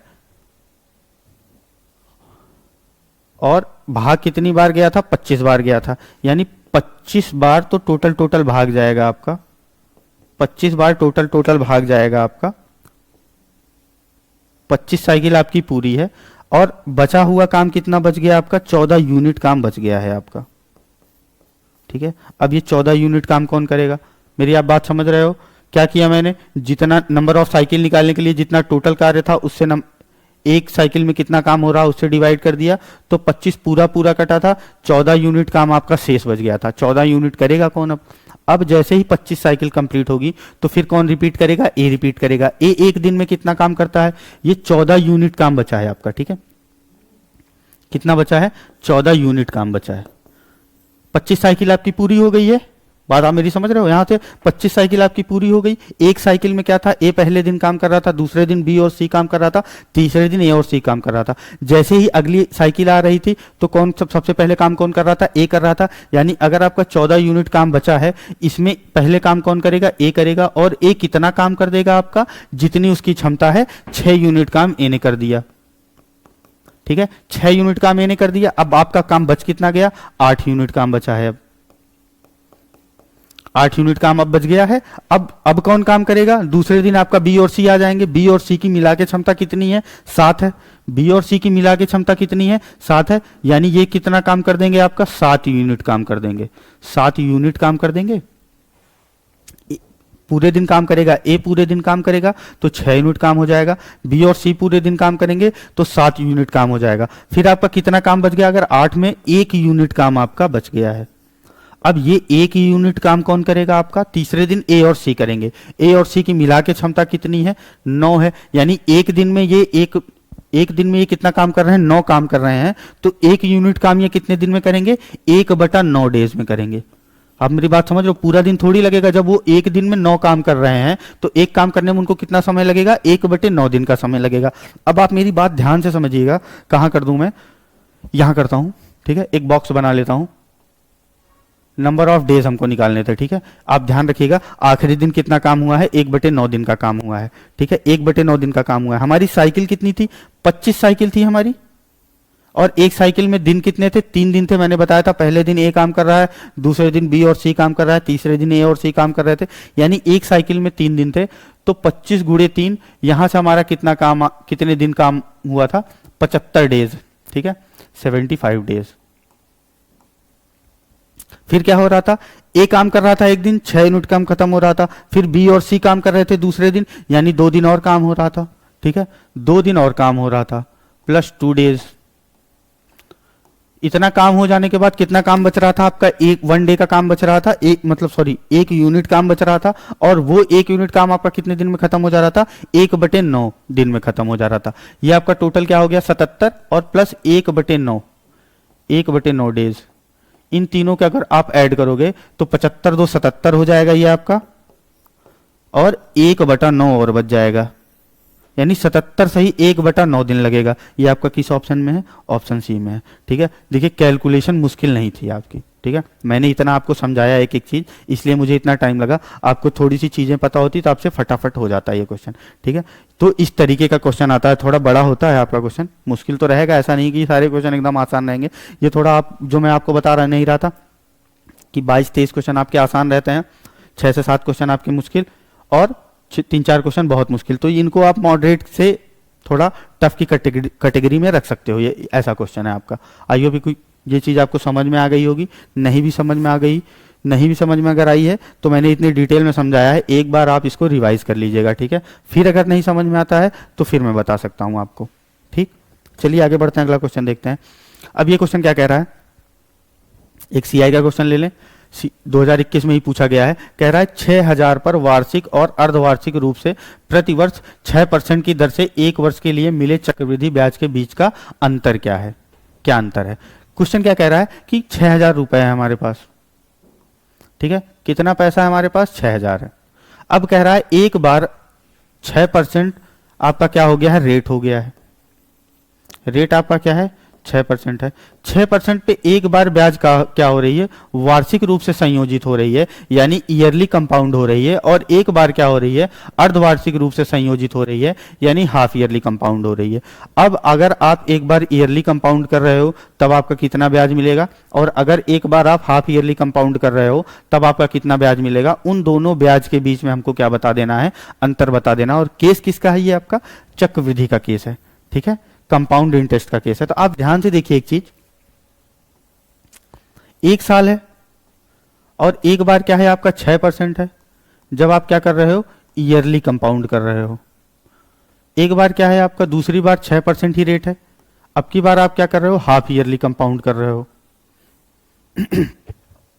हाफ ईयरली कंपाउंड करोगे यानी 6-6 महीने का 2 पार्ट बन जाएगा। जैसे ही 2 पार्ट बना, आपका क्या यहां इफेक्टिव रेट क्या हो जाएगा, अगर आपने हाफ ईयरली कंपाउंड किया तो यहां इफेक्टिव रेट क्या बन जाएगा, अगर आप समय को आधा आधा कर रहे हो तो आपका रेट भी आधा हो जाएगा, रेट यहाँ 3% हो जाएगा। यहाँ रेट आपका 6% है, 1 साल का केस है तो चक्रवृद्धि का कोई दिक्कत ही नहीं है, सिंपल हो जाएगा। 6% आप यहाँ निकाल लो, चाहे आप अभी इसको ऐसे ही रहने दो।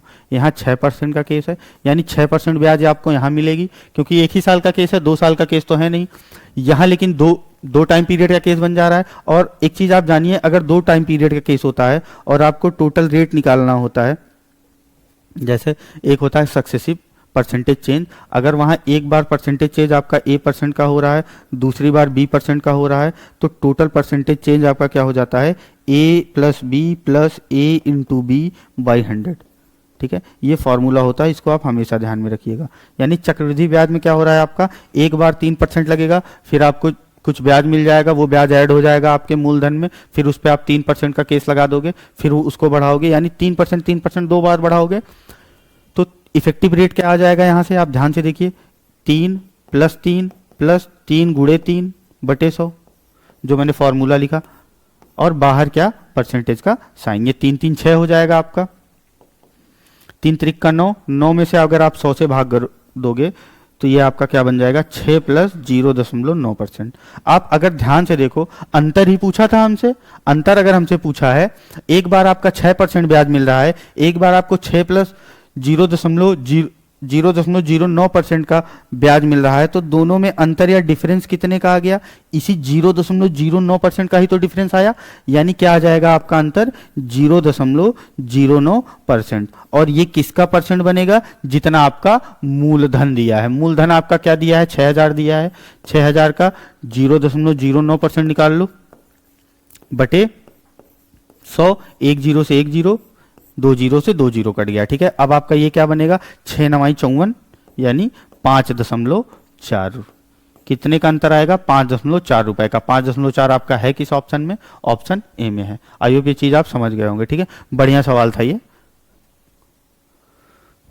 यही मेन क्या था कि अगर 2 परसेंटेज चेंज एक साथ होते हैं, सक्सेसिव परसेंटेज चेंज, सक्सेसिव का ही केस होता है आपका ये CIB, तो इनका इफेक्टिव परसेंटेज चेंज क्या होता है, A+B+A/B/100।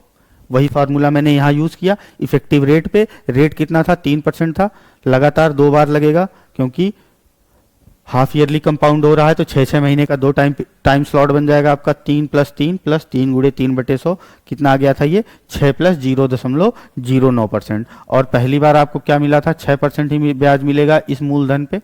दूसरी बार कितना मिला है, 6 + 0.09%, तो अंतर यही 0.09% का ही तो आया। तो और हमसे पूछा क्या था, अंतर ही पूछा था, ब्याज के बीच का अंतर, तो हमने क्या, मूलधन का 0.09% निकाल लिया, हमारा क्या आ गया, आंसर आ गया। आई होप ये चीज आप समझ गए होंगे। चलिए आगे बढ़ते हैं और अपना अगला सवाल देखते हैं। अब आप देखिए, यूनिट डिजिट जो मैं आपको बता रहा था, नंबर सिस्टम कितना इंपॉर्टेंट है, 2021 का सवाल। ठीक है, नंबर सिस्टम अगर आपको नंबर सिस्टम में आपको क्या निकालना है, ये आपका क्या क्वेश्चन है, यूनिट डिजिट का क्वेश्चन है आपका। ठीक है, अगर यूनिट डिजिट हमको निकालनी है, कोई गुणनफल दे दिया गया है हमको बहुत लंबा चौड़ा, और इस गुणनफल के इकाई का अंक यानी यूनिट डिजिट हमको निकालना है। पहले तो एक चीज जान लीजिए आप, यूनिट डिजिट होता क्या है। जैसे मान लीजिए कोई भी नंबर लिख दिया गया है आपको, 2 1 3 4 5 6, यानी 1 2 3 4 5 6 7 8, 3 3 6 2 8, हाँ ठीक है, 8 अंकों की कोई संख्या लिख दी गई आपकी। कितने भी अंकों की संख्या लिखी जा सकती है, उससे हमसे नहीं मतलब है। हमसे कह दिया गया है इस 8 अंकों की संख्या का इकाई का अंक बता दो। तो ये जो सबसे दाहिने साइड नंबर लिखा होगा ना, सबसे राइट मोस्ट जो नंबर लिखा होगा आपका, वही आपका क्या हो जाता है, इकाई का अंक हो जाता है। अब हमको इकाई का अंक बताना है इस गुणनफल का। अगर हमको इकाई का अंक बताना है तो हम केवल इकाई के अंक से ही मतलब रखेंगे। ये सब नंबर आप काट दीजिए, ठीक है, इन सब नंबर से हमको कोई मतलब नहीं है, केवल इकाई का अंक ही होना चाहिए हमारे पास, उसी का हम गुणा कर लेंगे। इकाई का अंक बचा क्या क्या आपका, 6 × 6, ठीक है, 6 × 6, फिर आपका क्या बचा, 7 × 3, 7 × 3 लिख लिया हमने, ध्यान से लिखते हैं, ठीक है, ताकि कुछ छूट ना जाए। फिर क्या बचा आपका, 3 × 7, फिर आपका क्या बचा है, 1 बचा है। अब आप इसको मल्टीप्लाई कर लीजिए, मल्टीप्लाई करिए। अब मल्टीप्लीकेशन दिक्कत हो रही है तो जोड़ा बना लीजिए, 6 × 36 हो जाएगा ये आपका, ये 7 × 21 हो जाएगा, ये क्या हो जाएगा, 7 × 21, ये आपका क्या हो गया, 7 × 21। और 1 से मल्टीप्लाई कर रहे हैं तो चाहे लिखो चाहे ना लिखो, चलिए लिख लेते हैं आपकी संतुष्टि के लिए, बाकी आप कोई मतलब नहीं, 1 लिखा भी है तो उसको हटा भी सकते हो आप। अब ये क्या हो जाएगा आपका, यहाँ यूनिट डिजिट भी, यहाँ भी केवल यूनिट डिजिट देख लो, कोई दिक्कत नहीं है। यहाँ 6 गुणे 1 गुणे 1 गुणे 1 यानी 6 आ जाएगा आपका यूनिट डिजिट, आपका क्या आ गया, 6 आ गया। आई होप ये चीज़ आपको समझ में आ गई होगी। क्या आ गया आपका यूनिट डिजिट, 6 आ गया। इकाई का अंक कैसे निकालते हैं, इस पर बहुत सारे क्वेश्चन बनते हैं, अलग अलग तरीके के क्वेश्चन बनते हैं। एक्सपोनेंट वगैरह का भी फॉर्म आता है कि 2 की पावर समथिंग लिख दिया गया है 273 वगैरह, तब आप कैसे निकालोगे, ठीक। तो अलग चीज़ है वो, जब आप हमारे साथ पढ़ेंगे तो हम बहुत सारी चीज़ें आपको बताएंगे कि अलग अलग टर्म्स का यूनिट डिजिट कैसे निकलता है। बहुत मुश्किल नहीं होता, बहुत आसान होता है। इसका तो मैं देख के बता सकता हूँ, ठीक है। क्या देख के बताना है, 1 बनेगा, इसका इकाई का अंक 2 हो जाएगा, ठीक है। अब आप देख लीजिएगा कैसे बनता है, मैं बता दूं, चलिए बता देता हूं। अगर 2 लिखा गया रहता है, 2 3 7 और 8 एक ऐसे नंबर होते हैं जिनकी साइक्लिसिटी 4 की होती है। अगर इनकी पावर कुछ लिख दी गई है, इनकी पावर के रूप में कुछ लिख दिया गया है, तो अगर वो पावर आपका 4 से बड़ा है तो 4 से डिवाइड कर देते हैं इस पावर को, 4 से डिवाइड करके देखते हैं कितना शेष बच रहा है। 4 का डिविजिबिलिटी रूल क्या होता है, देखिए 2-3 कॉन्सेप्ट लग रहा है यहाँ पे, डिविजिबिलिटी रूल का भी कॉन्सेप्ट लग रहा है। अगर नंबर आपका ज़्यादा बड़ा है, 4 से डिवाइड करना, हमको समय बचाना है, हम क्या करते हैं, आखिरी 2 नंबर लेते हैं और 4 से डिवाइड कर लेते हैं। 72 आपका 4 से कट जाता है, ठीक है। शेषफल क्या बच जाएगा, 1 बच जाएगा। अगर यहाँ 73 लिखा है कि 2 की पावर 1 हो जाएगा, ये क्या आ जाएगा, 2 आ जाएगा। इसीलिए मैं कह रहा था इसकी यूनिट डिजिट या इस नंबर का इकाई का अंक क्या होता है, 1 होता है। थोड़ी एक्स्ट्रा जानकारी भी दे दी मैंने आपको। चलिए आगे बढ़ते हैं, अगला क्वेश्चन देखते हैं। अब ये कह रहा है, देखिए एक ट्रेन है आपकी 212 किलोमीटर प्रति घंटे की। एक मैंने क्या ले लिया है आपका, टाइम एंड डिस्टेंस से भी एक क्वेश्चन है जो ट्रेन पे आधारित है, बहुत हॉट टॉपिक होता है आपका, ठीक है। ट्रेन वगैरह से क्वेश्चन आपके लगातार बनते आ रहे हैं एग्जाम में और बनते भी रहेंगे। इनको आज तक कोई नहीं रोक पाया है, चलती हुई ट्रेन को कौन ही रोक सकता है। तो हम कौन होते हैं भाई रोकने वाले, हमको क्वेश्चन पढ़ने से मतलब है, तो हम क्वेश्चन पढ़ते हैं और उसको लगाने का सही तरीका देखते हैं।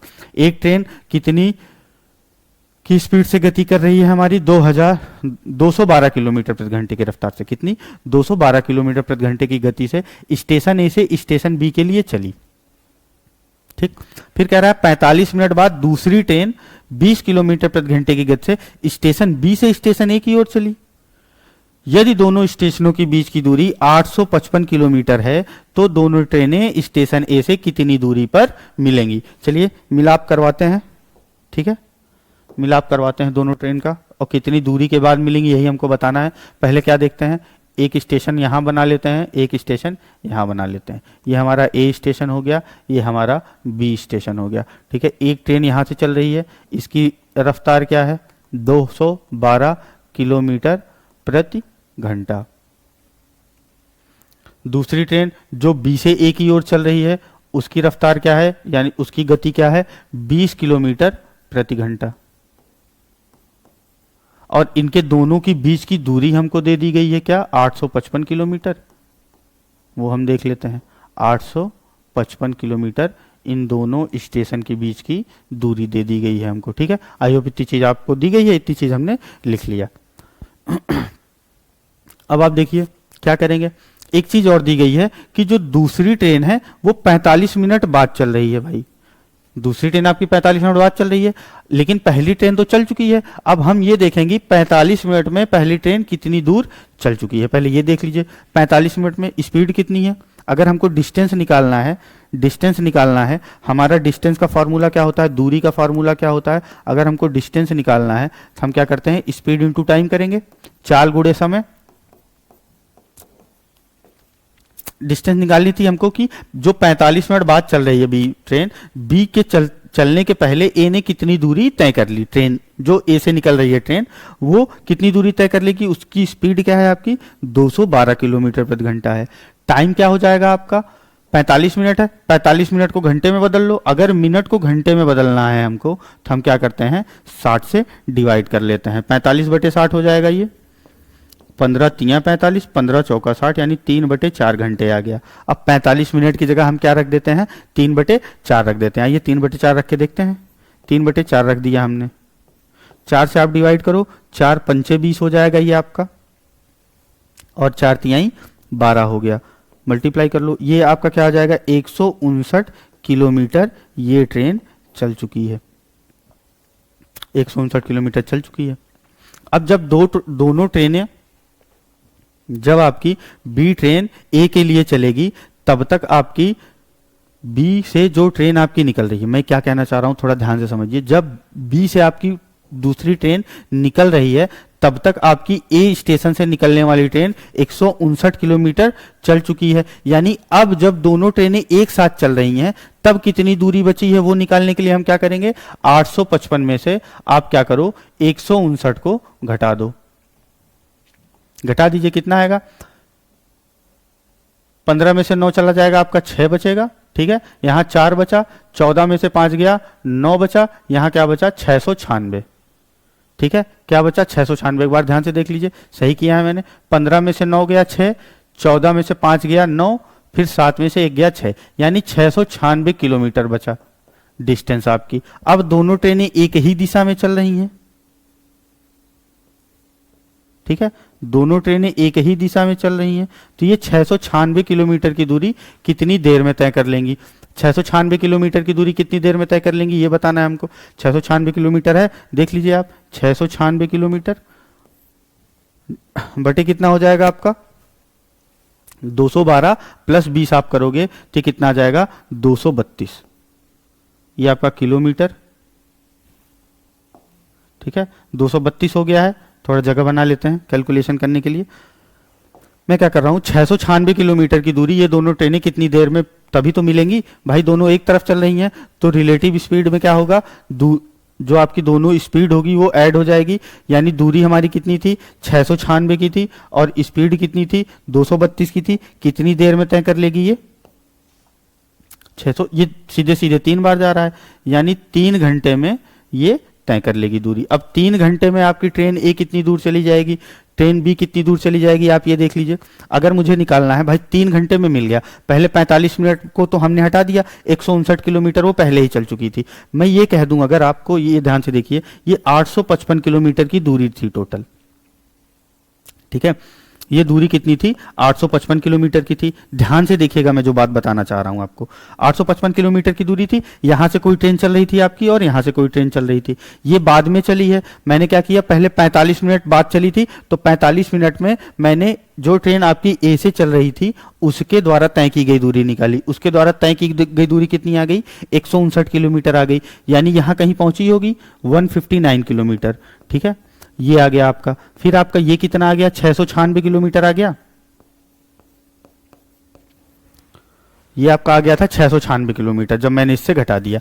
अब यहां से ये वाली ट्रेन चल रही है और यहां से ये चलने लगी, अब दोनों ट्रेन चल रही हैं, अब ये कितनी देर में मिलेगी ये निकालने के लिए हमने क्या किया, 696 किलोमीटर में इन दोनों ट्रेन की रिलेटिव स्पीड को आपस में क्या कर दिया, जोड़ दिया और डिवाइड कर दिया, तो कितना घंटा आ गया हमारा 3 घंटा आ गया, यानी 3 घंटे बाद हमारी ट्रेनें मिल जाएंगी, हमारी ट्रेन क्या होंगी, मिल जाएंगी 3 घंटे बाद। अब आपको निकालना है, क्या निकालना है, ए से कितनी दूर पर मिलेंगी, तो हम ये देख लेते हैं बी से चलने वाली ट्रेन 3 घंटे में कितनी दूरी तय करेगी, उसकी स्पीड क्या है, 3 घंटे में कितनी दूरी तय करेगी। अगर हम बी से निकलने वाली ट्रेन की 3 घंटे में मल्टीप्लाई कर दें स्पीड से, तो ये तो पता चल जाएगा ना कि जो ट्रेन बी से निकल रही है वो 3 घंटे में कितनी दूरी तय कर रही है आपकी, 20 किलोमीटर प्रति घंटा था, 20 से जैसे ही मल्टीप्लाई करूंगा ये ट्रेन कितनी दूरी चल लेगी आपकी 60 किलोमीटर चल लेगी।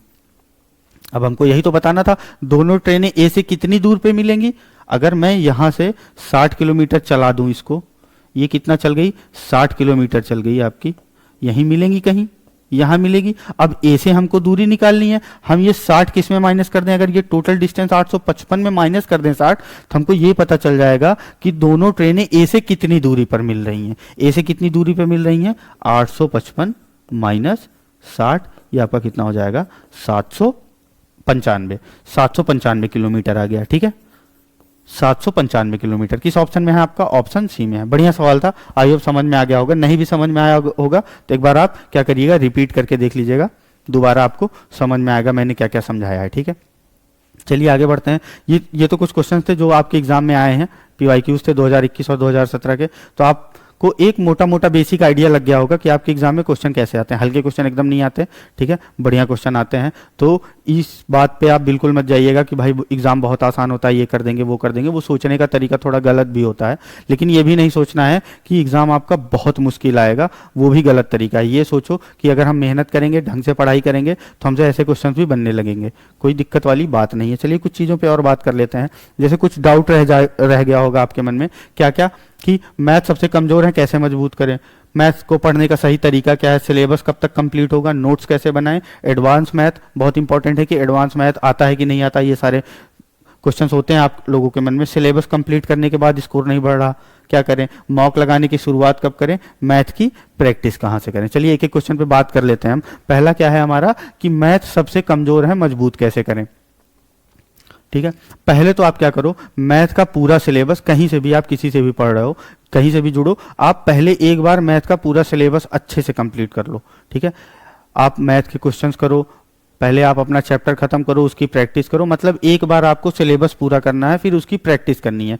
प्रैक्टिस एकदम इतना एसेंशियल की होता है आपका। सबसे जरूरी चीज क्या है मैथ में, प्रैक्टिस। मैथ को अगर आपको मजबूत बनाना है तो डेली बेसिस पे आपको डे बाय डे प्रैक्टिस करनी है। कुछ कैलकुलेशंस की प्रैक्टिस करो, आप जो भी चैप्टर आप पढ़ रहे हो उस पर थोड़ा ज़्यादा ध्यान दो, उसकी प्रैक्टिस करो। ऐसा नहीं कि एक चैप्टर पढ़ के आप दूसरे चैप्टर पे चले गए तो पहले चैप्टर को एकदम आप बैग में ही डाल दे रहे हो, उसके क्वेश्चन कर ही नहीं रहे हो, ये एकदम गलत तरीका है। आप क्या करो, अगर आप दूसरा चैप्टर पढ़ रहे हो उसमें ज़्यादा टाइम लग रहा है तो पहले चैप्टर का ऐसा नहीं है कि पूरा रिवाइज करना है, आप दो दो क्वेश्चन तीन तीन क्वेश्चन देखते रहो ताकि आपका पिछला चैप्टर भी तैयार होता रहे। तो इस तरीके से आप अगर करोगे तो मैथ आपकी क्या हो जाएगी, मजबूत हो जाएगी। और मैथ को पढ़ने का सही तरीका क्या होना चाहिए, अभी मैंने बताया, ठीक, क्या कि अगर आप पढ़ रहे हो मैथ तो जो चैप्टर आप पढ़ रहे हो उसके क्वेश्चंस की प्रैक्टिस आप करते रहो। और एक चैप्टर आपका खत्म होता है उसके बाद आपका दूसरा चैप्टर शुरू होता है, तो ये नहीं कि आपका पहला चैप्टर एकदम भूल गए। जो मैंने बताया कि दो दो क्वेश्चन चार चार क्वेश्चन डेली बेसिस पे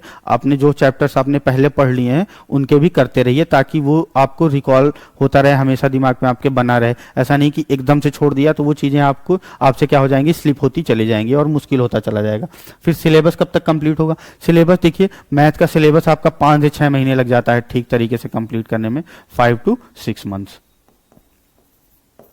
ये मिनिमम टाइम होता है मैथ का सिलेबस कंप्लीट करने में। नोट्स कैसे बनाएं, नोट्स के लिए क्या करना है, आपको अपने हाथ से नोट्स बनानी है। ठीक है, जो क्वेश्चन आपको मुश्किल लगे वो आप लिख लीजिए, और अगर आप कोई क्वेश्चन कर रहे हो कुछ अच्छा तरीका आपको मिल गया तो उसी क्वेश्चन के बगल में आप नोट कर दीजिए कि हाँ इस तरीके से, चाहे आप जिस तरीके से लिखिए आपको समझ में आना चाहिए क्या कि किस तरीके से ये क्वेश्चन हम कर रहे थे तो आसान हो रहा था, वो आप अपने शब्दों में लिख लीजिए। और इंपॉर्टेंट जो भी फॉर्मूलाज हैं जो आपको नहीं याद हो रहे हैं उनको आप कहीं एक तरफ नोट करते चलिए। इंपॉर्टेंट फॉर्मूला का अलग से आप बना लीजिए, क्वेश्चंस का अलग से बना लीजिए। किसी क्वेश्चन को आप कर रहे हो सही तरीका क्या है उसमें नोट लगा के लिख लिया हमने। तो इस तरीके से छोटी छोटी चीजें हैं जो आपके नोट्स को एडवांस बना देती हैं। ठीक, तो नोट्स हो गया, नोट्स किस तरीके से बनाएं। अब एडवांस मैथ का कितना महत्व है आपके यूपीएसआई में, एडवांस मैथ का बहुत ज़्यादा महत्व नहीं है। 1 से 2 क्वेश्चन आते हैं आपके, वो भी सिंपल किस पे, एरिया या वॉल्यूम निकालने पे। अगर आपको अलग अलग फिगर का एरिया पता है, 2D फिगर में एरिया पूछा जाएगा, 3D फिगर में आपका वॉल्यूम पूछा जाएगा।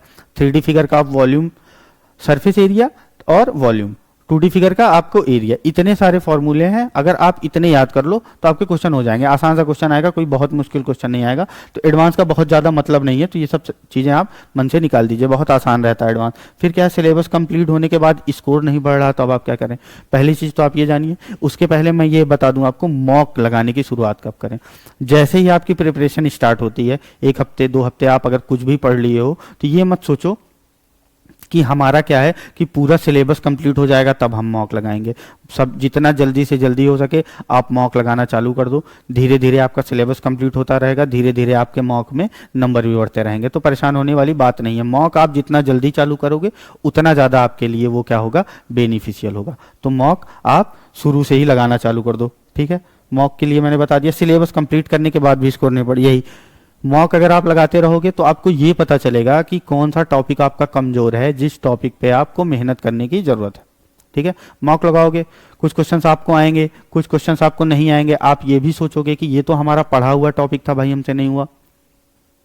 तब तो आप क्या करो, मॉक लगाओ, जो क्वेश्चंस आपसे नहीं बने हैं उनको क्या करो, आप फिर से प्रैक्टिस करो, रिवाइज करो, रिवीजन बहुत जरूरी है। तो सबसे ज्यादा जरूरी आपका क्या हो जाता है प्रैक्टिस के साथ साथ मॉक लगाना। अगर आप कोई सिलेबस कंप्लीट कर रहे हो, किसी भी एग्जाम की प्रिपरेशन कर रहे हो, तो सबसे जरूरी क्या होता है, उस एग्जाम का मॉक टेस्ट ले लो, आप कहीं से भी ले लो, उसको आप साइड बाय साइड वो वाला काम भी आप करते रहो, ठीक है। तो सिलेबस कंप्लीट होने के बाद अगर आपका स्कोर नहीं बढ़ रहा है, तो मैंने क्या बताया, आप जो भी क्वेश्चन आपको नहीं आए हैं उनकी एक अलग से नोट्स बनाइए, उस पर आप फिर से काम करिए, मॉक की एनालिसिस करिए आप कि मॉक में आपके कौन से चैप्टर के क्वेश्चन नहीं बने, उस चैप्टर को आप रिवाइज करिए, उस चैप्टर के 10-20 PYQs ले लीजिए, 10-20 प्रैक्टिस क्वेश्चन ले लीजिए, उसको आप अच्छे से सॉल्व करिए। आप देखिएगा नेक्स्ट मॉक आप अगर दोगे तो वही क्वेश्चन आपसे बनने लगेंगे। तो मॉक अगर आप देते रहोगे तो सिलेबस कंप्लीट होने के बाद धीरे धीरे आपका मॉक में नंबर भी बढ़ रहा है। अब मैथ की प्रैक्टिस कहाँ से करें, बहुत जरूरी सवाल कि मैथ की प्रैक्टिस कहाँ से करें। मैं तो सबसे सही चीज मानता हूं भाई कि अगर आपका एग्जाम है तो जो भी एग्जाम है आपका, उसकी आप कोई भी PYQs की बुक उठा लो, सबसे पहले क्या करो कि सारे PYQs आप एक तरफ से लगा डालो, वहां से प्रैक्टिस करो, एक बार लगा डालो, 2 बार लगा डालो। अगर आपका मन भर गया कि चलो दोबारा नहीं करना है, तो आप क्या काम करो, कोई प्रैक्टिस बुक खरीद लो मैथ की। मैं तो कहूंगा पहले PYQs लगाओ, उसको 1 बार 2 बार 3 बार लगा लो। अगर नहीं भी मन कर रहा है 1 बार 2 बार लगाने के बाद, तो आप एक काम करो, मॉक दोगे, मॉक में कुछ क्वेश्चन आपके नहीं बनेंगे, वहां से आपकी प्रैक्टिस हो जाएगी। नहीं अगर आपको और पढ़ना है तो आपको एक प्रैक्टिस बुक निकाल लो, बहुत सारी बुक्स मिलती हैं आपकी मार्केट में, कोई भी बुक उठा लो आप, अब उस बुक से आप अपनी प्रैक्टिस करिए, ठीक है। तो इतनी सारी चीजें थी हमने डिस्कस कर दी। चलिए मिलेंगे आपको फिर किसी सेशन में, तब और सारी बातें होंगी। आज के लिए बस इतना ही था, हमारे साथ बने रहने के लिए धन्यवाद, ठीक है।